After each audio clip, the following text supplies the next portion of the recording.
Good afternoon. It's a pleasure to welcome you to our first edition of this year's ESDS webinar series.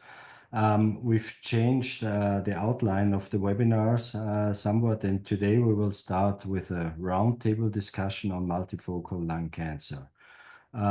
With improvements in imaging, with the advent of lung cancer screening and also refined follow-up, we're more frequently confronted with the situation of multifocal lesion, where the diagnostic situation is of importance, as well as the management options.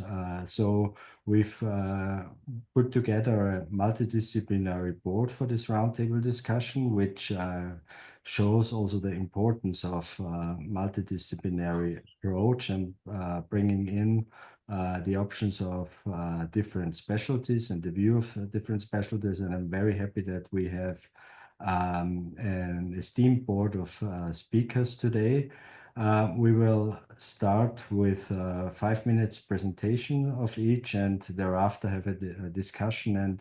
And also from the audience, you can bring your input via the chat or the Q&A tool as usual.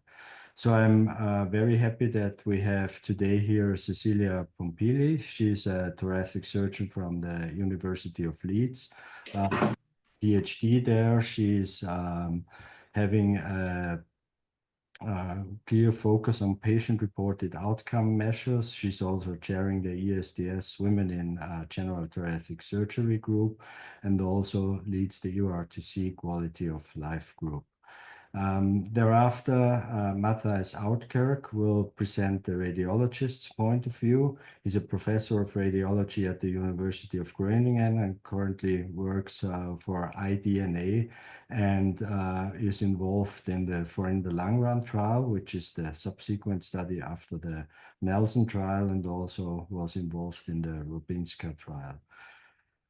Thereafter, Luka Brcic, a thoracic pathologist from University of Graz, will tell us about the pathologist's approach and diagnostic challenges in multifocal lung cancer. He has a clear focus on the molecular pathogenesis of lung disease and pleural disease. Thereafter, Rene Petersen also does not need much introduction in this forum. He's professor of cardiothoracic surgery at University of Copenhagen. He's the program director of our annual meeting and was involved in several guidelines regarding the management of multifocal lung cancer. We have Paulo Costa. He's a radiation oncologist from Porto in Portugal, and focused on thoracic radiation oncology, and he will bring in this perspective. And then we are happy to have Lucie Meyer from the Department of Solange Peters in Lausanne. She's a thoracic medical oncologist. She recently was at Mount Sinai Icahn School in New York and just returned to Lausanne, and is highly profiled publication experience in this field, and we're looking for very much forward to the medical oncology perspective as well. So enough for the introduction, and Cecilia, you're very welcome to start with the definition of multifocal lung cancer. Thank you so much, Clemens, and thank you for this kind invitation, of course. I'll share my screen. Yeah, so of course, the implementation, as you said, of national lung cancer screening programs and new advances just in diagnostic and also localization techniques have improved the early detection of pulmonary nodules, but also has increased the number of patients in whom the multiple nodules are simultaneously detected. So in parallel, I think the in-depth molecular analysis and clonality studies that we will hear more about about in a minute, are revealing also more information about potential targeted with multi-modal treatment, making this treatment landscape, I think, very, very complex. And for this reason, I think this panel discussion is definitely reflecting the need of a multidisciplinary team for each of these cases, and also for starting implementing clinical trials in these patients. So this complexity was also very clear to many who try to look at the multifocal spectrum from different perspectives.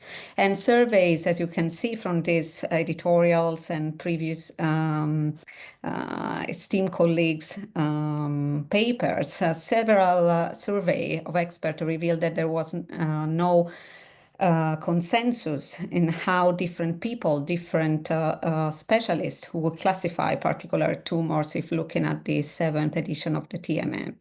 So many of the clinical settings were still using, before that 8th edition, the empirical Martini criteria, including clinical characteristics such as the presence of nodal disease or of course, the systemic extrapulmonary metastasis or the latency of more than 2 years to distinguish primary tumors from intrapulmonary metastases.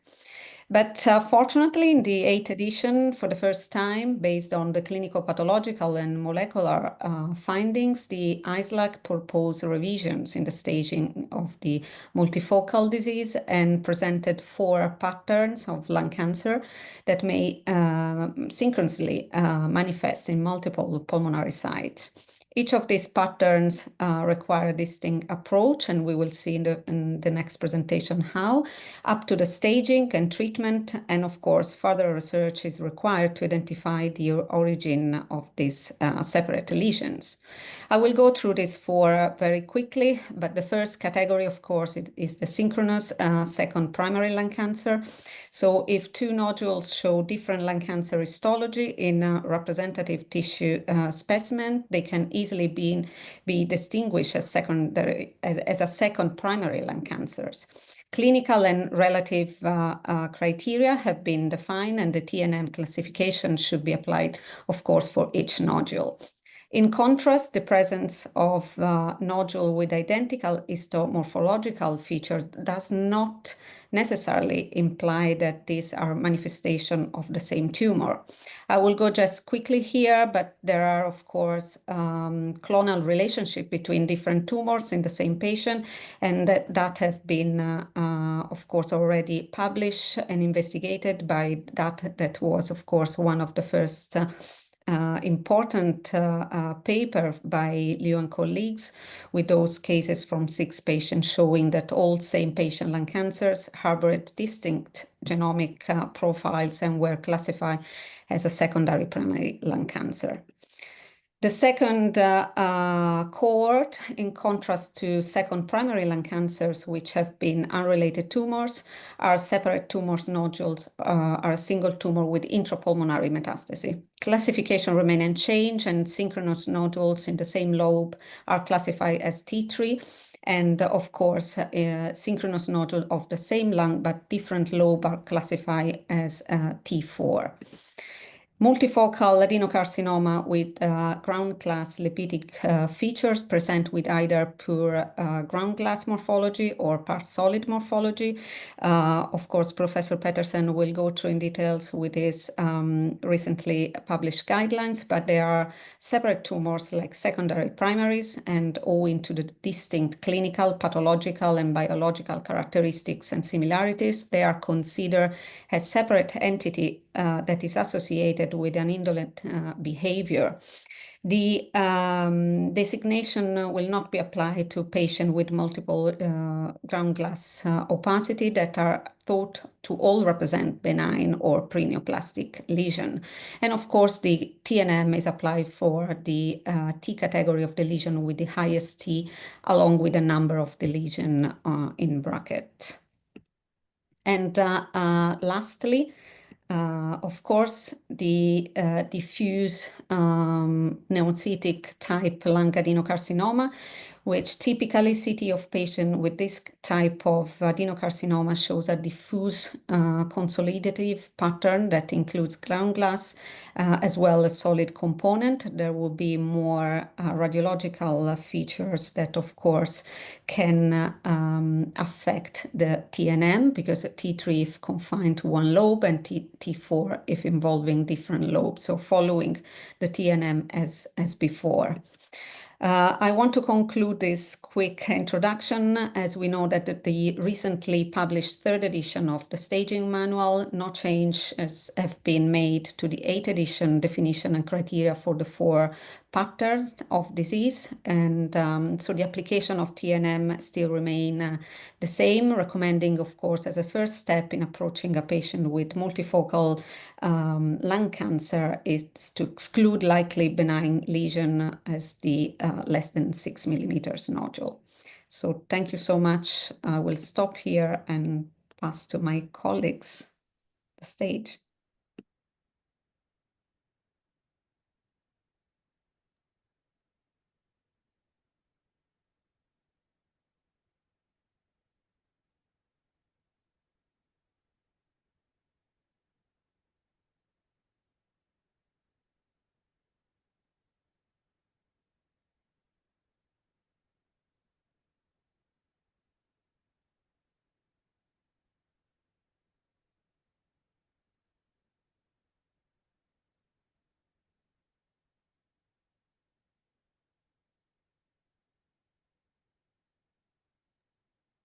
Thanks a lot, Matthjs.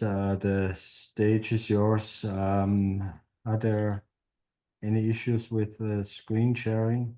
No, I was waiting for your. Okay. I thought you would directly continue. No, please.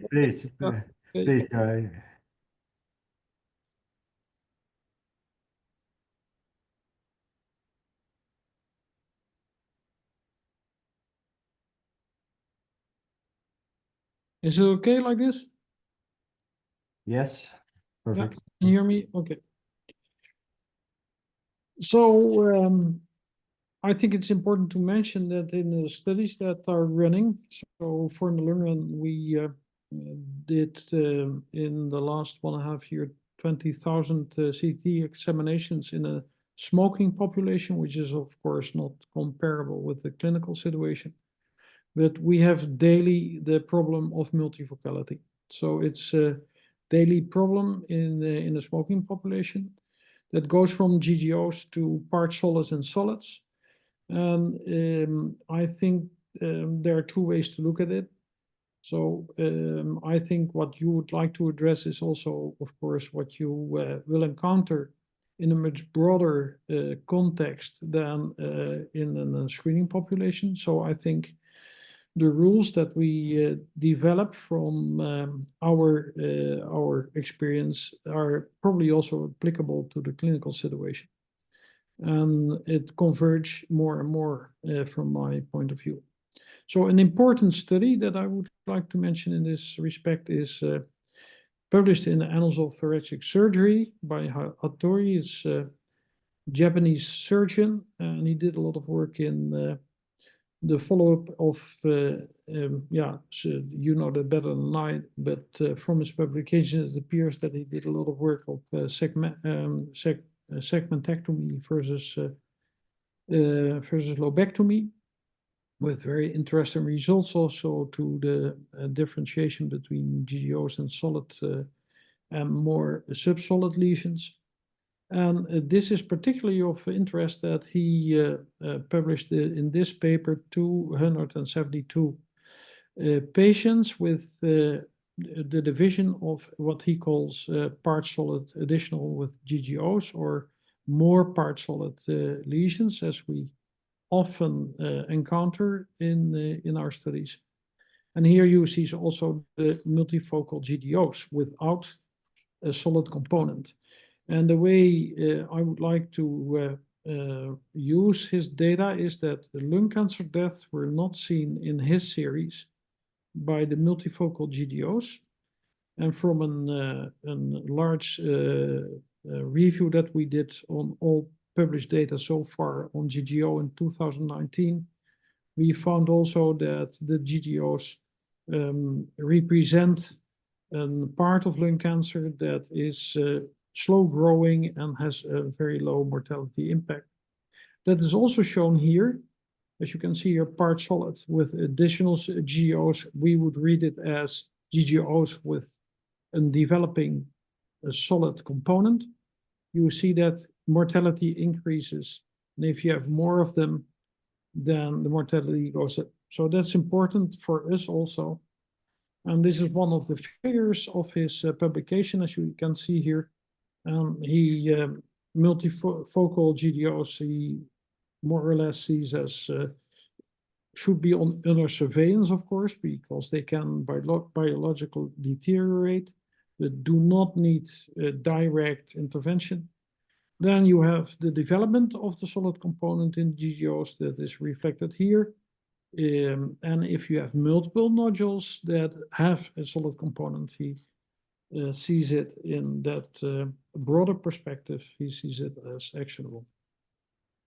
If we look to the overall survival and the recurrence-free survival, it reflects, of course, the same. You can see here nicely that the multifocal GGOs do it very well in overall survival and also in the recurrence-free survival.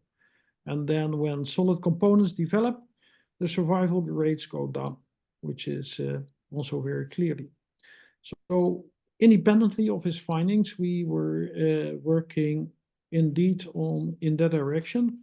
So you see here in an this is not multifocal disease, but this is a solid only and solid component without multifocality.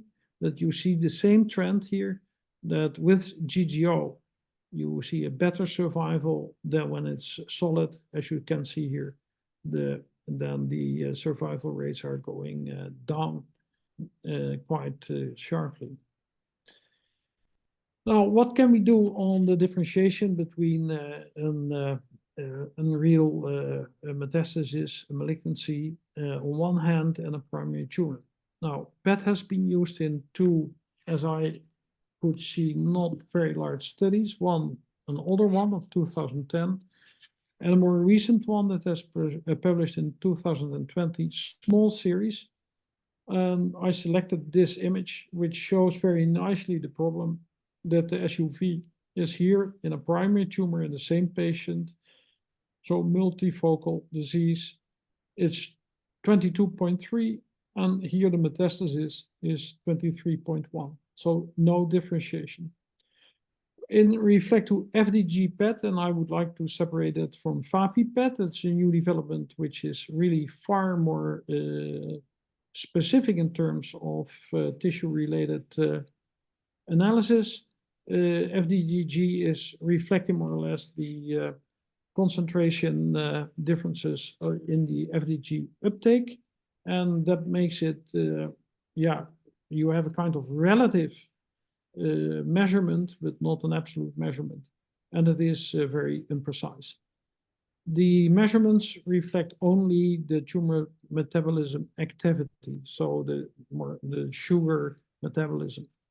It's not a tissue specific. You should be aware of huge tumor heterogeneity in lung cancer and metastasis, which gives you unreliable results for differentiation. There's a considerable overlap between the primaries and the metastasis. The quantification difficulties are there in terms of standardization. And you have, fairly difficult tumor size limitations. So the tumor size should be, for most PET systems, larger than 1.5 centimeter. But if you go lower, only the far latest PET-CT systems can go beyond the 1 centimeter diameter. And there are no significant prospective research data available. So that's, I think, also important. Then if we go to what can be done by CT, and that is where we are relying on mostly. In multifocal, this is a very nice thing that we more see daily in our presentation. You see it too, GGO, like lesions. And here another participant also with 2 GGOs, and this fairly nicely displays the problem. You see here it has a solid component, that is the red here, and this is the previous scan. So at the right is the baseline, and you don't see a solid component that develops here. And in the upper one here, you see a solid component which is quite the same. And if we go to the analysis, we can do, as you can see here first, down there, you can see here the red line. The red line is the solid component in the histogram. And that is coming from almost flat to developing here, what is reflected here. So the solid component there is developing. And if we go to the upper ones, you can see the red solid component volume, which is not changing in terms of the voxels with the comparable Hounsfield units. So if we, wait a minute here. If we go to a mediastinal setting, you can see that the solid component is developing and it was not there. So here's a pure GGO, and there the solid component is developing, and this changes the lung cancer probability sharply, while here there is no difference. So the VDT and the 3 months follow-up is very instrumental at the moment for differentiation of malignancy in our studies. And I think that goes for GGOs, but it goes also for the solid component and the solidity itself. Now here we have, you see here all those red things are all nodules that are having a calculated VDT. There are in totally 12 of those nodules, so very multifocal. And they had all comparable VDTs. So the VDT here, says here growing, is all faster or comparable with 100 days, which is fairly fast growing. So I think altogether, what imaging can do is here in multifocal imaging analysis, it should focus on the solid component or the solidity. If there is no solid component, we do not need invasive workup. If we have part solid GDOs, the measurement of the largest solid component is the guide for further workup. If it's smaller than 100 µm, we do not need invasive workup. And if it's larger than 100 µm, which is fairly small, we need follow-up for a VDT calculation. And if the largest solid component is has a VDT less than 400 days, we advise invasive workup. So that is what we are doing at the moment in multifocal disease. Thank you for your attention. Okay, thank you, Matthjs. Then we will continue with Luka Brcic talking about diagnostic challenges from the pathologist's point of view. Thank you, and thank you, Clemens, for invitation. It's really great pleasure to be here. So my job is here to complicate things a little bit more, because as it was nicely presented by Cecilia, we have seen these lesions more and more, or multifocal nodules more and more, and they are very nicely already have been presented for disease patterns. The main problem still remains, when do we really say that this is something other than secondary primary tumor? So the main point is, how can I really, as a pathologist, in combination with all clinical data and radiological data, say, okay, I'm now 100% certain that this is really new primary tumor or intrapulmonary metastasis? And the very short answer is, I can very rarely be certain in what I'm signing out. If we have some 2 nodules, for example, easy case, and if you see image like this, which is a nice presentation of papillary adenocarcinoma, and in another lesion of these 2, you see these cells with this nice keratinization, then we say, okay, this is clear-cut squamous cell carcinoma, and for everybody, it's clear these are 2 different tumors. And it looks very easy and very straightforward, but the problem is this always really true that we are dealing with 2 different tumors? What we are supposed to do if we have whole lesions out So if we get the whole samples of, for example, these two lesions, we should do this comprehensive histology assessment. And that really means what it says. We should really look at architecture, how cells are looking, but also stroma in between cells, and also amount of necrosis and growth pattern. But if we are dealing just with small biopsies or even cryobiopsies or needle biopsies, we are dealing only with one part of the tumor.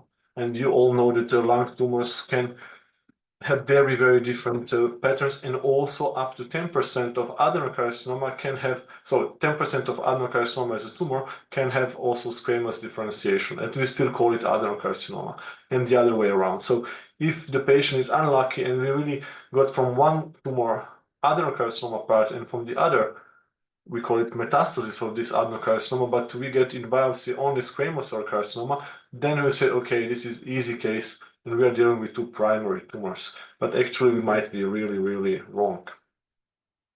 What we are really expecting a lot of is molecular pathology. Because as you have seen also on the slides before, there are many nice data out that if we have different morphological profiles, whatever we are using, but of course, if we use bigger panels with more genes or more different types of analysis, then we will be more certain in what we are dealing with at the end. But if we have different molecular signature, then we can say, okay, we are confident that we are dealing with two different tumors. It's also not very, very easy, because if we are using some panels with a small number of genes, and if we find only, for example, p53 mutation and the same mutation in both tumors, then if we say, okay, this is really the metastasis from one tumor, we also might be wrong, because this patient might have this p53 mutation, which is actually causing multiple tumors. So it's also not always very easy and straightforward. But like I said, this in combination with histology and with also additional data from radiologists and clinical data can really move us much, much forward in our diagnosis. So to conclude, if we rely only on morphology, our success will be really, really very questionable, I would say, if we are really doing the right job. Molecular analysis is very, very nice and a huge step forward, but what I really expect the most of is combination with these new coming radiological methods in combination with previously mentioned histology and molecular methods. But I think there will still be cases where we'll be uncertain if what we have signed out is really the true diagnosis. Thank you. Thank you, Luka. Rene Petersen will now present the surgical approach.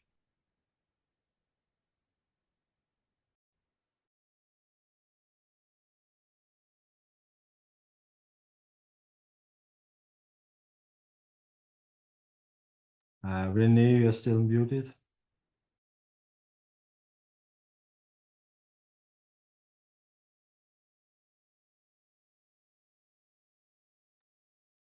Sorry for that. Can you see my slides in presentation mode? Yes. Okay, thank you, Clemens, and thank you for the invitation to this interesting webinar. I'm talking about the surgical approach to multifocal lung cancer. These are my disclosures. So if we look at the natural history of multiple GGOs, this is a very nice paper from Korea, and actually 37% of pure GGO disappeared during the study period, and actually up to 84% of mixed GGO disappeared in this study. And I think this is very important to remember when we are handling these patients. This is a paper in JGO from Japan, also studying the natural history of multiple GGOs. This is more than 1,200 GGOs in 795 patients, 8 institutions in Japan, and the median follow-up was 4.3 years.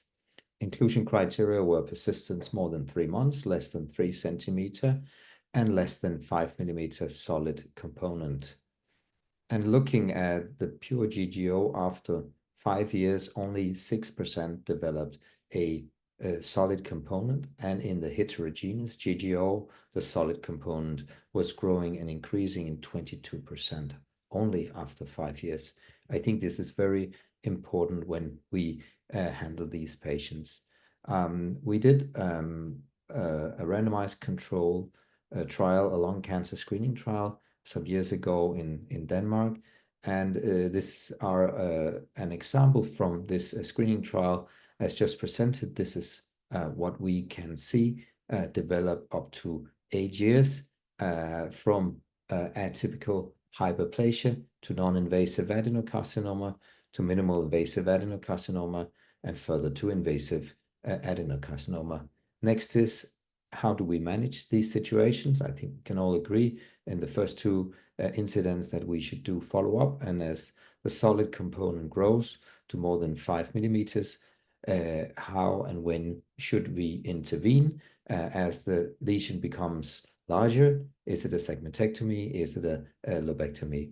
We have now more guidance in this field, but until recently, there was no surgical guidance for this approach. If we look at the Fleishner Society guidelines and we look at multiple GGOs, the only recommendation is consider lung-sparing surgery for patients with dominant lesions suspicious for lung cancer.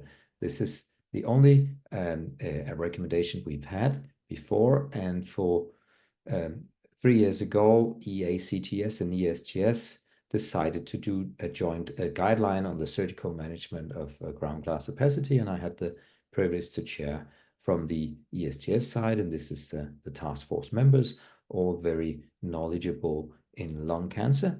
And the guideline was presented last year in the European Journal of Cardiothoracic Surgery. If we look at the recommendations for multiple ground glass nodules, the definitive management of multiple ground glass nodules should be considered based on the malignant risk of the dominant lesion or the dominant lesions. This is a recommendation 2A, level B. And if resection is considered, a parenchymal sparing strategy is recommended. The recommendation is high, but the evidence level is only B, and this is to be considered, I think.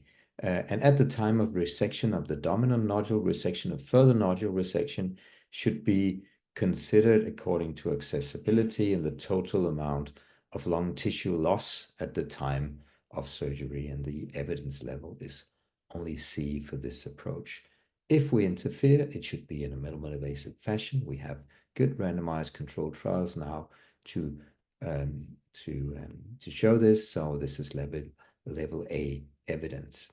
So based on this, let's say, a not very high level of evidence, it is, and the slow growing nature of these tumors, and the fact that some of these GGO lesions actually disappear on follow-up, it's very important that the decision making is made with the patient and in an MDT format.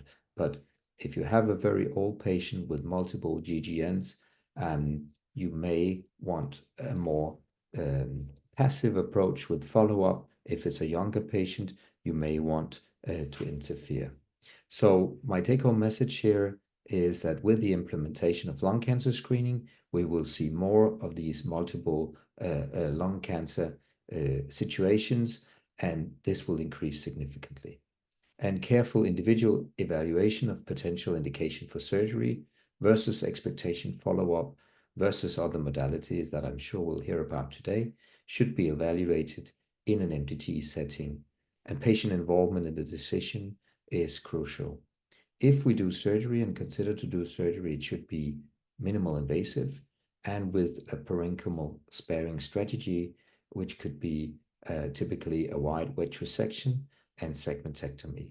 For the pure GGOs, we recommend in the guideline to perform only wedge without lymph node dissection. If it's a part solid GGO, a segmentectomy is recommended with lymph node dissection. Thank you for your attention, and I just want to advertise the upcoming annual meeting in May in Budapest, and I hope to see many of you there. Thank you. Thank you, Rene. And I would now like to invite Paulo Costa to present the radiation oncologist's point of view.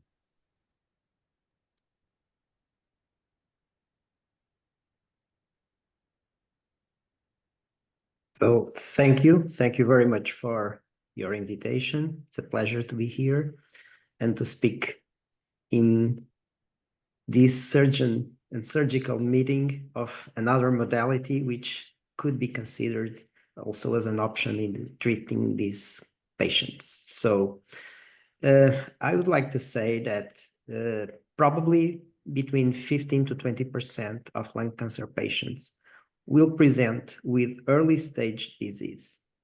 But as you know, surgery is the gold standard for medically fit early stage non-small cell lung cancer. Although with a median age at diagnostic of around 70 years, we know that a significant proportion of these patients will present with medical comorbidities that contraindicate surgery. In this setting, we also have enough evidence that stereotactic body radiation therapy is a highly effective treatment modality in non-small cell lung cancer, with local control rates exceeding 90% for both operable and inoperable clinical stage 1 disease. So in this setting, patients with lung cancer sometimes present, as you know, with multiple primary lung cancers. Some evidence and some papers states that could be around 3 to 8%. It depends on the authors. Some of them say a little bit more, so it will be around these numbers. And we know also that diagnosis and staging are challenging steps in this entity management, as you already saw. And inadequate classification can lead to inappropriate palliative treatment options. So in this setting, can SBRT present as an option in this patient setting? So several studies on SBRT role on multiple primary lung cancers are limited and mainly retrospective. And sometimes SBRT is used alone or in combination with other therapies, mainly surgery. And most of the patients not submitted to surgery are due to medical comorbidities. This table represents some of the studies for SBRT in synchronous multiple primary lung cancers. And what I could point out in this situation is that we have very similar and local control rates when we compare these numbers with the single lesion series. So in this situation, in this scenario, we could think that this is a very reasonable option with very low toxicity rates and very acceptable progression-free survival at 2 years. If we see, sometimes there are also situations in which SBRT series are like in this, the biggest series is for SBRT and also surgery. So we have multiple approach situation. For metachronous multiple primary lung cancers, I think also we have some data that can help us stating that also toxicity rates and 2-year progression-free survivals are very similar to the unifocal lesion presentations. So whenever you think that SBRT presents as an interesting option due to increased need to preserve pulmonary parenchyma, I think it should be an option to state in the multidisciplinary board scenario. And finally, I think we should point out also for multiple primary lung cancers in patients already submitted to pneumonectomy.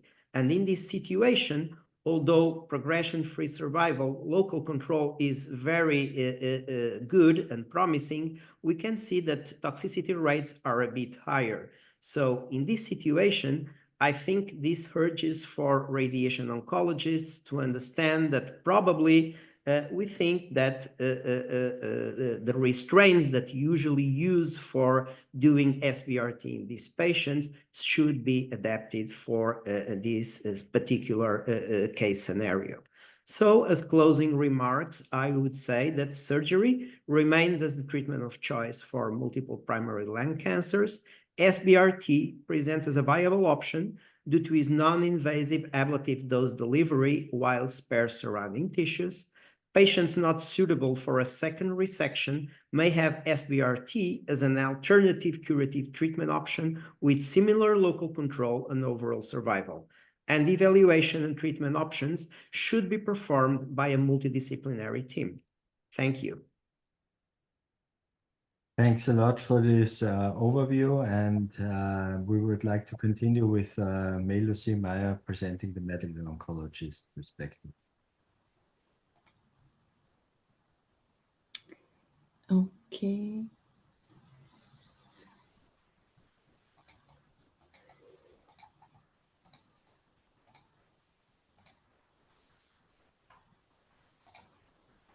Right. So hello, thank you very much for this amazing presentation, and I hope you can stay for us for 5 more minutes because we are going to discuss obviously the most important topic, that is systemic treatment. My name is Lucie Meyer. I am a medical oncologist at Lausanne University Hospital in Switzerland, and I will do my best to send it for Solange Peters, who unfortunately wasn't able to make it today. I have no disclosures. And so in the next 5 minutes, I will cover the current landscape of systemic treatment in non-small cell lung cancer and then focus in multifocal disease. And just as a reminder, everything I will mention refers to non-small cell lung cancer because it may be obvious, but in the case of multiple lesion in small cell lung cancer, then this is considered advanced disease, and the treatment is palliative chemotherapy with immunotherapy maintenance. So in non-small cell lung cancer, we saw over the past 2 decades that the treatment has evolved dramatically thanks to the identification of oncogenic drivers and also the development of targeted therapies. And as of today, we can identify targetable alteration in around 50% of the patients with adenocarcinoma with available targeted therapies. So this is the current landscape of systemic treatment. And at first glance, it seems complicated, but the treatment indications are actually relying on 3 key factors that are tumor stage, the presence of actionable molecular alteration, and PD-L1 status. And so in terms of prevention, we do not have any approved agent yet. But for early stage disease, perioperative treatment is now indicated for tumor larger than 4 centimeters or with nodal involvement. And this relies on a combination of chemotherapy and immunotherapy for patients without actionable alteration. And patients with EGFR mutation will have adjuvant osimertinib, and patients with ALK alteration will have adjuvant alectinib. And in patients with unresectable stage 3 non-small cell lung cancer, the current standard is chemoradiotherapy with immunotherapy maintenance in the absence of driver, and with osimertinib if there is an EGFR mutation. And for metastatic disease, the treatment depends on PD-L1 expression in patients without actionable alteration. And if PD-L1 is 50% higher, there is the option of giving only immunotherapy, otherwise it's the combination of chemo-immunotherapy. And in the presence of actionable alteration, this is the current treatment option, and all of them are given in first-line setting, with the exception of KRAS and HER2, where it's in the second-line setting. So what about multifocal lung cancer? So this is not specifically illustrated because these cases require individual multidisciplinary evaluation, but we already saw the ISLC classification that helps us to classify this disease. And according to this classification, then second primary cancers should be treated as separated entities, and for each of them then tailored to its stage, molecular profile, and PD-L1 status. And this approach also applies for the multifocal with a ground glass or lepeling pattern. However, the tumors that present with separated nodule or with diffuse pneumonic time should be considered as one single disease. And now, in a medical oncologist perspective, for patients with multifocal ground glass or lepeling nodules, we have this concept of field cancerization into the development of multiple but separate tumors. And we automatically think that targeted therapy might play a role, but actually we really lack supporting data. So as of today, this is more of an option for patients who present contraindication to radical treatment. So the key messages here are: we do not have any preventive agents approved yet. Systemic treatment is based on tumor stage, molecular profile, and PD-L1 status. For second primaries and multifocal ground glass or lepeling patterns, we treat them as separated cancer. For tumor nodules and diffuse pneumonic time, we consider them as one disease. And whenever possible, we always should include our patients in clinical trials, or at least try to collect data in registries. And in the end, focus on biomarker research to better tailor treatment. And last but not least, multidisciplinary discussion is crucial. And this is it. I thank you all for your kind attention. Yeah, thank you for this comprehensive overview. So I think based on this presentation, we've seen that there are some areas where clear guidelines were developed. However, there's also a lot of areas where the thresholds are not really clear and different strategies are available. So when we're talking about pure GGOs, we've heard from Matthjs' presentation, usually this should not be further worked up at all. However, in the guidelines, it's clearly stated that their workup should be based on the predominant lesion. However, what is predominant? Do we have a clear threshold where a lesion should be worked up or where several lesions are pre-existent? And when should they be worked up and by what method?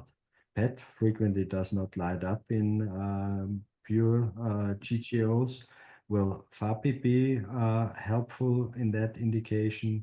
And are there, from the guideline point of view, specific recommendations on when you should start working up? So maybe Matthjs, can you start commenting on that? Yeah, from all the available literature that we analyzed till 2020, we concluded that an annual, biannual follow-up with CT would suffice. Okay, Rene. Yes, great question. I think, of course, it's all depending on what is feasible and how many nodules there are in the lung, but it's basically the solid component that is the determinant of the diagnostic workup. And we set as a threshold 5 millimeter of the solid component as a criteria for a diagnostic evaluation and potentially surgical resection, and especially if the solid component is growing. But it's all depending on how many nodules there are and what is feasible. I think this is often the situation with these patients, that they can have up to maybe 10, 12 lesions. So we have to look at the ones with the most solid component and resect those, and then consider follow-up or other modalities, as this was mentioned very nicely in this presentation today, that we may add a stereotactic radiation to the surgery. I think the combination in these patients is very important. And again, I cannot stress enough, we also have to look at the age and the comorbidity of the patient, and to make sure that we're really making a difference. Luka, do you think we should always biopsy at least 2 lesions or take pathologic samples of at least 2 lesions, or is one sufficient? Well, you know what I would say. You always have to biopsy as much as possible. Ideally, cut it out completely. Small biopsy is okay, but if you can do better resection, that will make us more happy and more confident in our diagnosis at the end.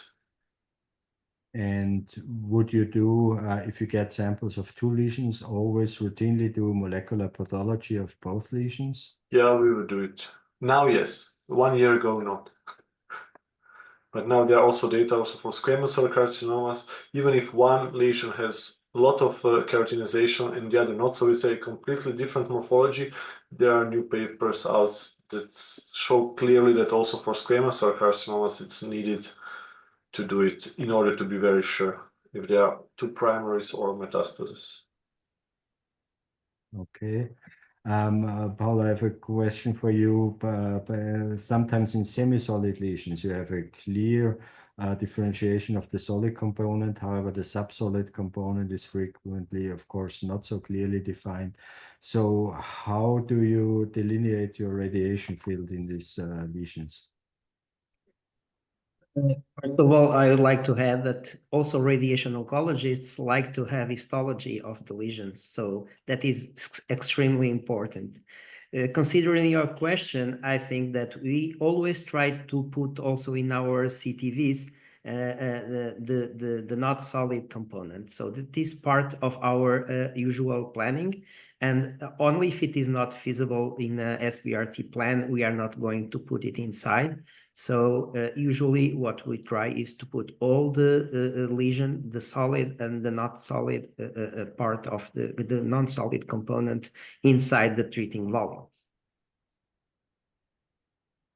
Cecilia, you raised your hand. Yeah, sorry, no, I wanted to add to what Rene was saying about also considering comorbidity or the patient, because this is also would be taken into consideration nowadays that with more, for example, diagnostic facilities has navigational bronchoscopy or more access to diagnostic tools, it is better to make a shared decision making with the patient, but also with our colleagues in terms of radiation oncologists, especially if we need to go for multiple, let's say, radical treatment.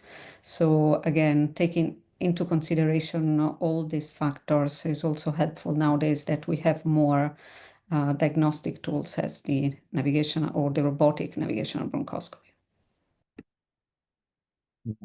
Lucie, you in the final slide, you clearly showed sort of what types you rather prefer to treat as different primaries and when you rather go for treatment as one disease. What about lymph nodes in that evaluation? This was mentioned in none of the presentations today. So is this a crucial factor? Well, for medical oncologists, usually it is because it's a cutoff to start treatment, for example, adjuvant treatment. So if there is nodal spread, then I think it signs something that is more aggressive usually, but for sure it's something we would take into account. Clemens, I just want to remind you there are 3 questions in the chat. Yes, basically we've addressed some of the questions already. Whether there's a biopsy necessary has already been addressed. One lymph node status was one of the questions, and also the PET-CT in the GGOs. Matthjs wanted maybe to comment on that. Yeah, I'm a little bit confused on the fact that, do we all agree now that if there are pure GGOs, we should have a surveillance approach without solid component? So that has not been clear so far. And I'm aware of the fact that in China, for example, there's still a lot of resection on pure GGOs. So I think it's very important that there comes a conclusion that indeed, if there is no solid component, and the measurement of the solid component is also important. I heard, could you please repeat the measurement of the solid component that you said before? we would have 100 cubic millimeter as the threshold for the solid component, where you have a definitely increase of the lung cancer probability. I mentioned 5 millimeters. 5 millimeters, okay, that's a little bit less. So that is around 80. So what would be your recommendation? Sometimes you're confronted with the situations of multiple pure GGOs, which are growing in size and probably also with the number of lesions.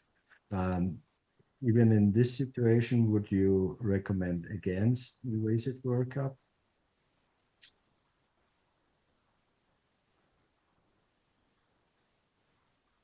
Who should answer this?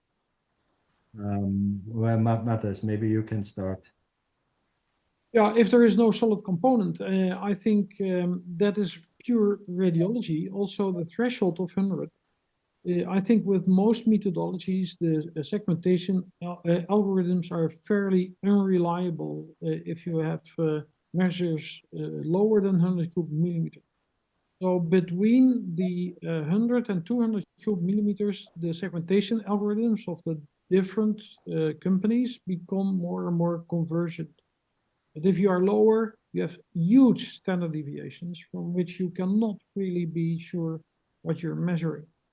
If you go for the diameter, it's totally unreliable because a nodule is never completely spherical. So the extrapolation of the diameter to volume is impossible. And yeah, if you have a non-spherical nodule, it has an endless number, an infinitive number of volumes if you diameters compared to one volume that you do from segmentation. And therefore, I think it's very important that we introduce also the follow-up of the nodules when they are in between of 100 and 300 cubic millimeter and do a repeat scan to confirm growth. So the extra dimension, the fourth dimension, will tell you a lot more if you can reliable establish the volume doubling time. And with that selection, I think you can bring the nodule with a fairly acceptable lung cancer probability to the surgeon or to the pulmonologist. Is there an inter-observer variability in whether a solid component is present or not? At the moment, it's enormous. It's enormous. This is to 50% at least. So therefore, also the AI is introduced by us now, also in large studies, to get standardization, standardization, standardization. That's the key here. Okay, there's another question in the chat on the role of liquid biopsy or ctDNA in the differentiation between multiple primaries or intrapulmonary metastases. So unfortunately, it will not help us at all, because if we find any tumor DNA or even free tumor cells, it will just be sign that maybe one of the nodules is more aggressive than the others, or that it's shed easier to the blood. But it cannot confirm or exclude that something is primary or new primary or intrapulmonary metastasis. Unfortunately, here there is no use of liquid biopsy. Lucie, you agree on that?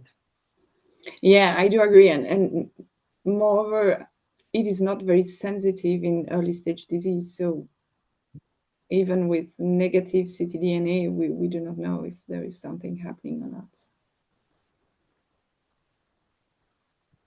So, Cecilia, when considering the definitions of multifocal lung cancer, do you think there's a particular area of shortcoming where the definitions would require an update, or what should we work on? Oh, I think they of course, with the 9th edition, they reevaluate all the survival, so the outcomes which were similar to the previous one. So Therefore, there was no need to update, but certainly the diagnostic and the molecular profiles are definitely now improving, and I'm sure that with the next edition, that will be more studied and will definitely come up with probably more defined sub-classification for that. But at the moment, yeah, that was exactly the same prognostic value of the 4 categories. Okay, so I think this is a very interesting and dynamic field in progress, and a lot of evolvement from both the technical perspective and diagnostic workup, as well as in the management perspective, will be seen in the next years. And yeah, with this, I would like to thank you all for the participation in this interesting webinar, for the good discussion. And I would like to point out our next webinar on November 11, which will be an Oxford-style debate on the best approach for lung volume reduction surgery, unilateral or bilateral, between Lawrence Kuhlemans and David Waller, and we're also looking forward to that. Thanks again for today, and enjoy the rest of your evening.